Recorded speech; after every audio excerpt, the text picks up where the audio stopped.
오늘 구원론 19번? 오늘은 단어가 좀 그렇긴 한데 양자론, 입양론인데 해볼까요? 입양론. 양자론도 같은 거죠. adoption이에요. 영어로 adoption. 입양한다, 양자로 삼는다라는 의미입니다. 양자의 영 그래가지고 나와 있죠. 로마서 한번 가볼까요? 로마서 8장에 14, 15, 16, 17 굉장히 중요한 절인데요. 로마서 8장에 엄청나게 중요한 본문인데요. 거기 보면은 하나님의 영으로 인도함을 받는 사람이 하나님의 아들이라 그랬어요. 자, 일단 하나님의 아들, 딸. 성경에는 왜 딸이라는 말이 안 나올까요? 하나님의 딸이라는 말이. 고민해 보셨어요? 성경 자체가 기록될 때 문화가 가부장적 문화였죠. 그죠? 그거 아시죠?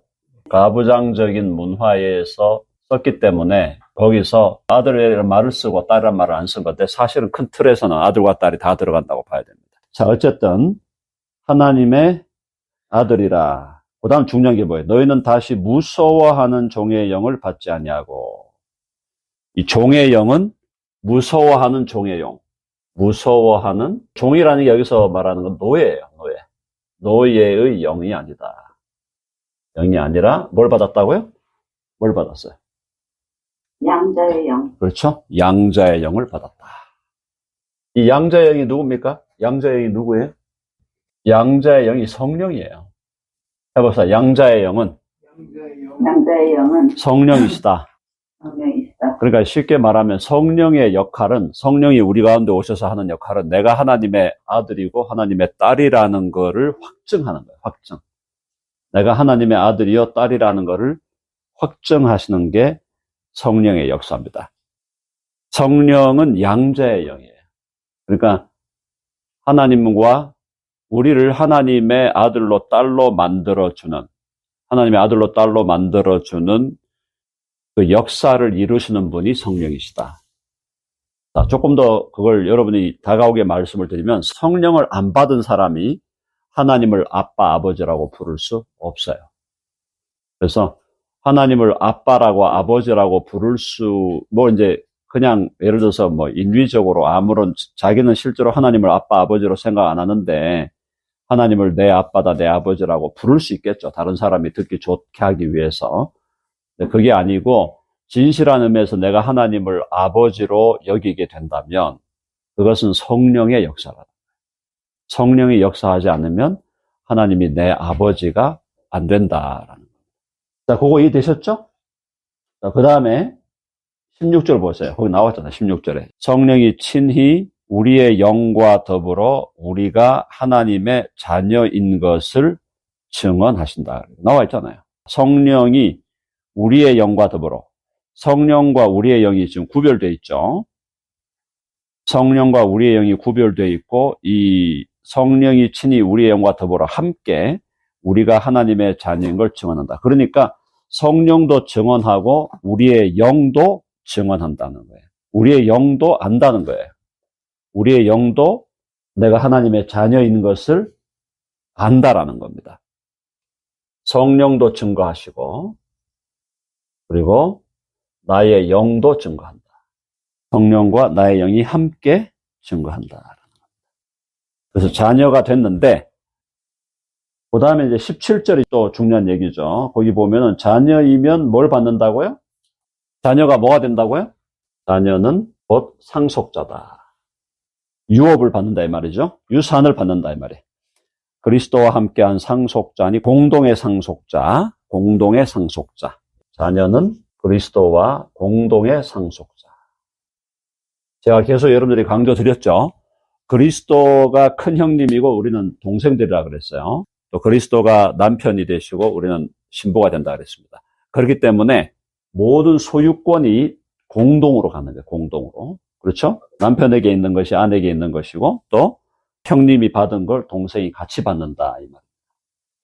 자, 그래서 자녀이면 또한 상속자 곧 하나님의 상속자요 그리스도와 함께 한 상속자니 우리가 그와 함께 영광을 받기 위하여 고난도 함께 받아야 할 것이다.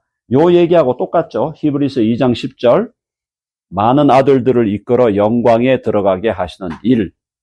제가 계속 그 얘기 하잖아요. 그러니까 하나님이 우리를 하나님의 자녀로 삼으셨다는 것은 우리를 영광으로 데려가는 거예요. 영광으로, 우리 영광에 이르게, 많은 아들들을 이끌어 영광에 이르게 하는 일이죠. 그렇죠?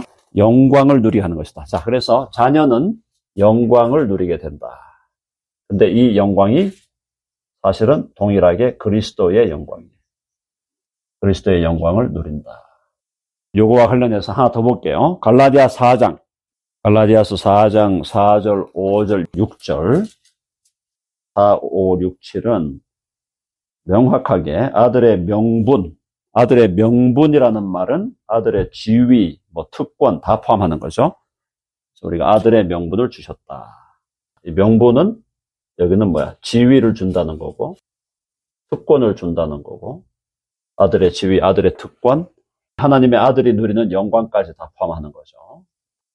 놀라운 걸 주시는 거예요, 하나님이. 하나님은 주시는 분이잖아요. 그죠? 그래서 6절에 너희가 아들이므로 하나님이 그 아들의 영을 우리 마음 가운데 보내사 아빠, 아버지라 부르게 하셨느니라. 그러므로 내가 이후로는 종, 노예가 아니요 아들이니 아들이면 하나님으로 말미암아 유업을 받을. 유업이라는 게 상속이죠.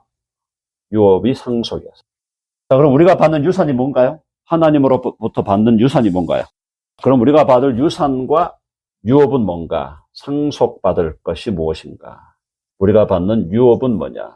유업이란 말보다 다가오는 말은 유산이 좀 있느냐? 우리가 그리스도로부터 받을 상속과 유업과 유산은 무엇이냐? 천국 맞죠? 천국 맞는데 그것만으로 끝나는 게 아니에요. 천국은 하나님의 나라, 새하늘과 새 땅. 또 뭐가 있을까? 하나님으로부터 받는 게 또 뭐가 있죠? 다스리는 권세, 좋아요. 통치권이죠. 천국도 받고 그걸 다스리는 권세도 받는다. 맞는 말씀이에요. 틀린 말씀 아닙니다. 영광 다 들어갑니다. 또 근데 여러분이 한 가지 잊어버린 게 있어요. 뭘 받냐 하면은 하나님 자신을 받는 거예요. 자, 해봅시다. 하나님 자신이 우리의 유산이다. 자, 왜 그런가 하면요. 재산이 많은 사람이 있습니다. 그 사람을 빌려내라고 합시다. 빌려내어가 자기 자녀들에게 유산을 주려면 어떻게 해야 돼? 결과적으로 그 사람의 유산을 다 받으려면 그 사람이 죽어야 돼요. 근데 하나님이 죽나요? 자, 그러니까 하나님은 죽지 않으시는 분이니까 그분이 유업을 주시더라도 하나님이 살아 계신가요? 안 살아 계신가요? 살아 계시죠. 맞죠? 그게 다르다는 거예요. 그러니까 인간은 유산과 유업을 다 나눠주려면은 사람은 죽어야 돼요. 상속을 준다, 유업을 준다, 유산을 준다는 것은 사람의 죽음을 전제하는 겁니다. 근데 하나님은 절대 안 죽죠? 하나님은 절대 안 죽으시기 때문에 하나님이 주시는 유업이라는 거는 하나님이 유업을 다, 모든 걸 다 주시죠. 여기 다 주셔요. 천국도 주시고, 통치권도 주시고, 영광도 주시고, 다 주셔요. 근데 그거보다 더 위대한 것은 하나님 자신을 영원히 누리게 하는 겁니다. 그래서 하나님 자신을 영원히 누리게 하신다. 하나님 자신이 유업이에요. 우리 구약에 가보면은 하나님 당신이 우리의 유업입니다. 우리의 기업입니다. 이런 말이 많이 나와요. 우리의 기업이 되신 하나님, 우리의 유업이 되신 하나님. 그 얘기는 하나님이 죽으신다면 하나님 자신이 우리에게 유업이 될 수가 없죠. 그렇죠? 근데 사람은 죽기 때문에 사람이 죽고 나서 이 사람에게 유업을 받아도 이 사람은 못 누리는 거예요. 누립니까? 내 아버지, 내 어머니가 돌아가시면서 예를 들어서 재산을 몇십억을 남겼다. 그럼 재산 남긴 거는 누리겠지. 근데 돌아가신 아버지, 어머니를 존재론적으로는 못 누린다 이 말이에요. 그게 다르다. 그러니까 하나님은 우리에게 유업을 주시는데도 유업을 다 주셔. 모든 걸 다 주시는데도 플러스 하나님 자신을 주신다. 그래서 하나님 자신을 영원히 누리게 하신다는 겁니다.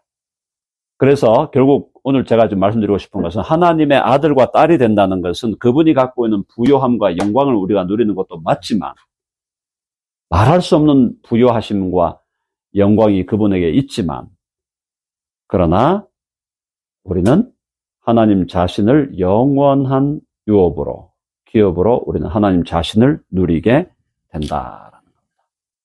그렇죠? 자, 그럼 이제 여기서 한 가지 더 질문 던져봐야 돼요. 우리 여기서 양자가 된다, 입양이 된다는 거는 우리 인간관계에서도 지금 생물학적 관계가 없잖아요. 생물학적 관계가 있나요? 없죠? 생물학적 관계가 없는 상태에서 어떤 관계만 맺어지는 거죠? 법적이죠. 이해되세요? 다큐멘트죠? 나하고는 피 한 방울 안 섞였어. 근데 나의 자녀가 되는 거는 법적인 문제예요. 입양이 된다, 양자를 삼는다는 법적 문제예요. 자, 그러면 하나님이 우리를 아들과 딸로 삼는 것도 법적인 문제만으로 끝날까요? 어떻게 보세요? 요거를 질문해야 돼요. 그러니까 양자와 입양이 법적인 차원에서만 되는 거냐, 아니면 실제적으로 어떤 존재론적인 법적인 어떤 변화만 준 거냐, 아니면 실제로 존재론적 변화를 준 거냐. 뭘까요, 답이? 실제로 존재론적 변화를 줬다. 그렇죠? 답은 맞습니다. 그러면 그 답은 맞는데 그걸 어디서 찾아야 돼요? 분명히 법적으로 바뀝니다, 우리가. 법적인 지위가 바뀌어요. 법적으로는 우리가 누구의 자녀였죠? 마귀의 자녀. 죄의 노예. 사망의 노예였다가 풀려났어요. 풀려나서 법적으로 우리가 하나님의 가족 안으로 들어왔어. 하나님의 가족과 식구가 됐어. 그렇죠? 가족과 식구가 됐는데, 그런데 그러면 그게 법적으로만 변한 거냐? 아니다. 존재론적으로 변했다. 제가 여러분들에게 말씀을 드렸죠. 자, 근데 그게 뭐냐 하는 걸 한번 다시 볼게요. 야고보서 1장. 야고보 1장 17절, 18절. 야고보서 1장 17절, 18절. 진리의 말씀으로 나으심이 있다. 이 인간의 세계에서 입양이 되면은 입양을 한 부모가 그 애를 낳을 수 있나요? 그 애를 낳았다고 할 때 뭐 어떤 표현을 쓰죠? 가슴으로 낳았다 그러잖아요. 가슴으로 낳았다. 가슴으로 낳았다는 게 생물학적인 낳음은 아니잖아요. 그렇죠? 생물학적 낳음은 아니지만 그래도 내가 낳았다는 표현을 쓸 때 그거와 비슷한 거예요. 그러니까 하나님이 우리를 아들과 딸로 만드실 때도 법적 변화가 분명히 가장 중요한 건 법적인 변화예요. 근데 법적인 변화만이 아니고 실제로 존재론적 변화가 있는데 그게 진리의 말씀으로 우리를 낳으신 것이다. 진리의 말씀으로 우리를 낳으심이 바로 우리가 구원론에서 중생을 얘기하는 중생. 중생과 거듭남. 죽은 영이 다시 살아나는 중생을 야고보는 말씀으로 우리를 낳으셨다라고 표현하고 있는 거예요.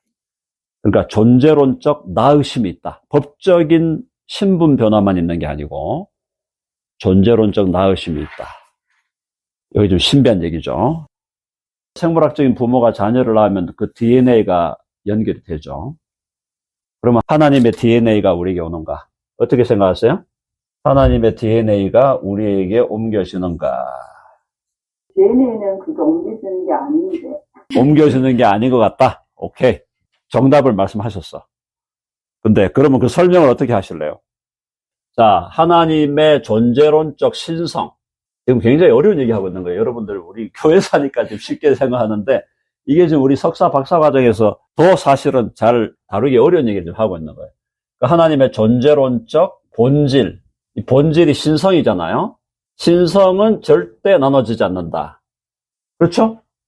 신성의 본질적 신성. 그러니까 essential, 영어로 essential divinity, deity 하든지 divinity 하든지 요건 안 나눠져. 우리가 하나님이 되는 게 아니라 그랬습니다. essential deity는 안 나눠지는데 그러나 그 외에 모든 것들은 나눠진다. 그래서 여기에 들어가는 것이 뭐냐? 들어가는 것이 많지만 그것이 바로 성령을 통한 열매, 성품과 인격의 변화가 온다. 성품과 인격의 변화가 온다. 분명히 변화가 옵니다. 예수님 믿고 나면은 성품과 인격이 변화됩니다. 성품과 인격이 변화된다고 해서 이 사람이 하나님이 되는 건 아니에요. 이해되셨죠? 하나님이 되는 건 아니야.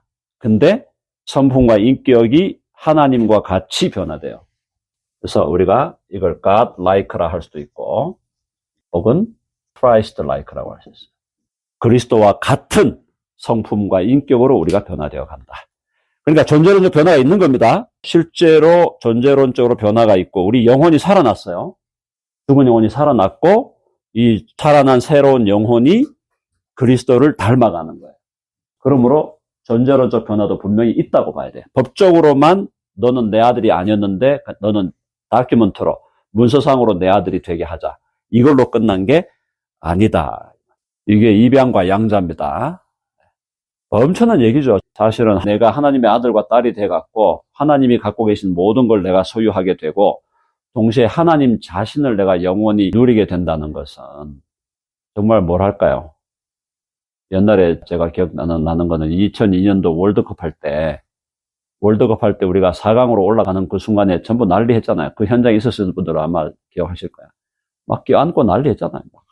그런 느낌보다 더 센 느낌이거든, 사실. 우리가 하나님의 자녀가 되고 하나님의 유업을 이어받는다. 하나님을 영원히 누리는 자가 된다는 것이 그토록 감격스러운 일인데, 우리가 이제 이런 감격이 조금 약해지기도 했고, 또 이런 이야기들이 뭐랄까요. 교회 안에서도 좀 디테일하게 잘 나눠지지가 않으니까 예수님을 믿는 것이 갖고 있는 그 드라마틱하고 혁명적인 어떤 기쁨의 근원, 이런 것들이 너무 약해진 거예요. 그래서 내가 예수 믿는다는 것이 엄청난 기쁨이고 행복이고 감사인데 그게 너무너무 약해지는 거예요. 이걸 이제 우리가 조금 천천히 따져 물어보면, 아, 내가 예수 믿는 것이 엄청나게 다른 문제구나. 그죠? 엄청난 그냥 놀라가지고 까무러쳐도 될 막 흥분해가지고 예수님 믿고 구원받은 것이 흥분해서 막 까무러칠 정도로 그렇게 좋은 일이라는 거를 우리가 놓치고 사는 것이 아닌가 그런 생각이 드네요. 자, 영원에서 다시 새로운 영혼으로 가죠. 영원에서 새로운 영혼으로 가는데 창조할 때 여기서 창조 시에 하나님 형상으로 창조했죠. 그렇죠? 하나님의 형상. 근데 요게 그냥 시작이었다는 겁니다. 끝이 아니라는 거예요. 하나님의 형상으로 창조됐는데 형상 잃어버렸죠? 타락으로. 잃어버렸죠? 그래서 십자가로 어떻게 했어요? 회복했죠? 그렇죠. 회복했죠. 자, 회복했는데 처음에 하나님의 형상대로 창조되었는데 이걸 죄로 인하여 상실을 했다가 다시 회복했어. 그러면은 하나님의 형상이 상실되었다가 회복된 걸로 끝난 거냐? 아니다. 여기서 우리가 생각을 멈추면 안 돼요. 하나님은 여기서 회복하면서 하나님의 형상 플러스 그 아들의 형상을 보태주는 거예요. 그러니까 하나님의 형상은 그냥 제너럴한 하나님의 형상이에요. 제너럴한 거예요. 이건 제너럴한 하나님의 형상으로 우리를 창조했는데 죄로 인하여 상실해서 회복하는 과정, 회복하면서 우리를 어디까지 갖고 가냐? 하나님이 우리에게 주려고 하는 것은 사실은 그 아들의 형상. 왜? 창세 전부터 많은 아들들을 이끌어 영원한 영광에 들어가게 하는 게 하나님의 목적이기 때문에. 그러니까 하나님의 형상으로 만들어진 것은 위대한 것이었지만 이것이 시작이었다. 시작.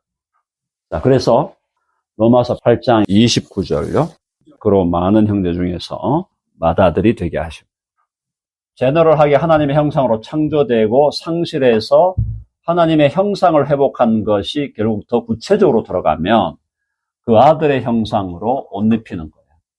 그 아들의 형상이 우리 가운데 formation 되게 하는 것이다. formation.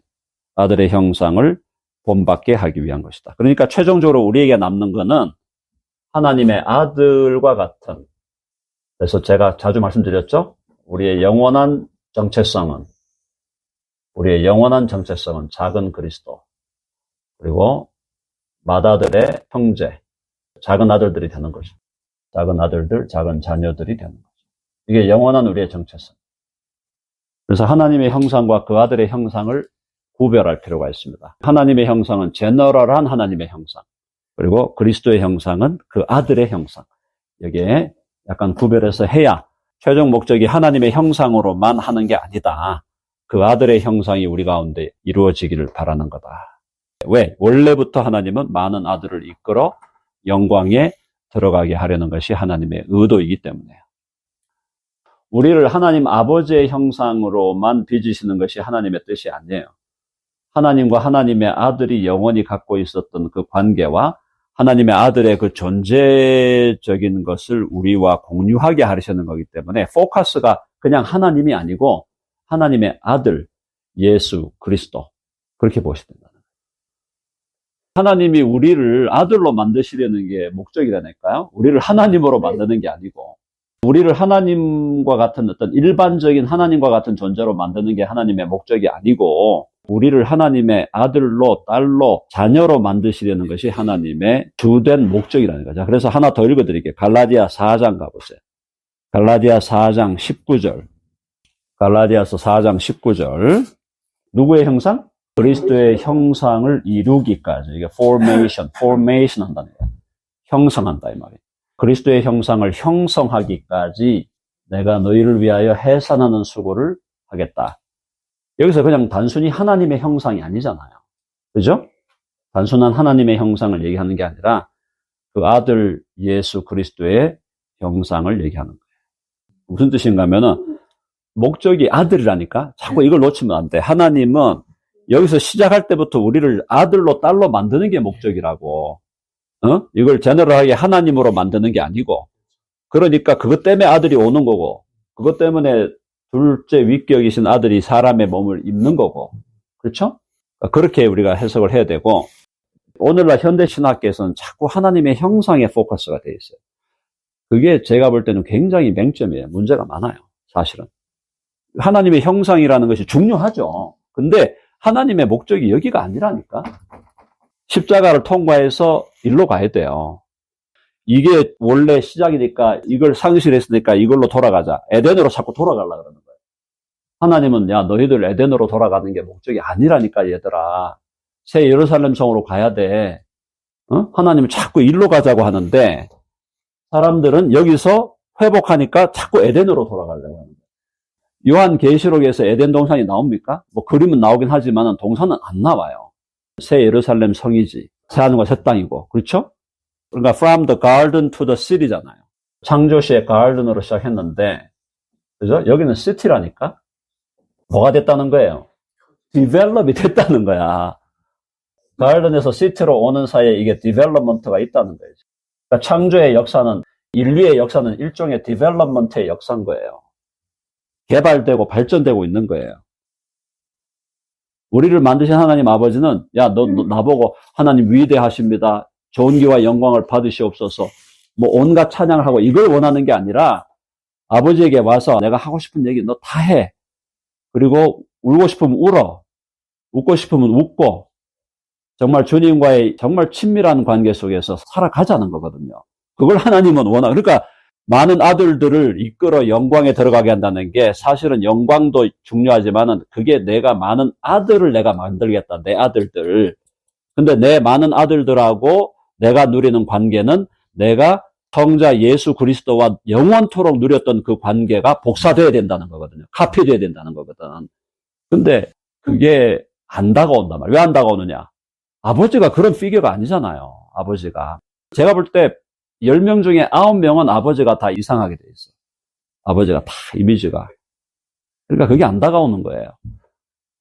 그러니까 그런 의미에서 브로큰된 아버지의 모습에서 아버지를 보지 말고 브로큰 되지 않은 영원한 하나님 아버지의 어떠하심을 우리가 알아가야만 이 구원의 기쁨과 감격도 더 깊어진다 이 말이에요. 네, 오늘 여기까지 하겠습니다.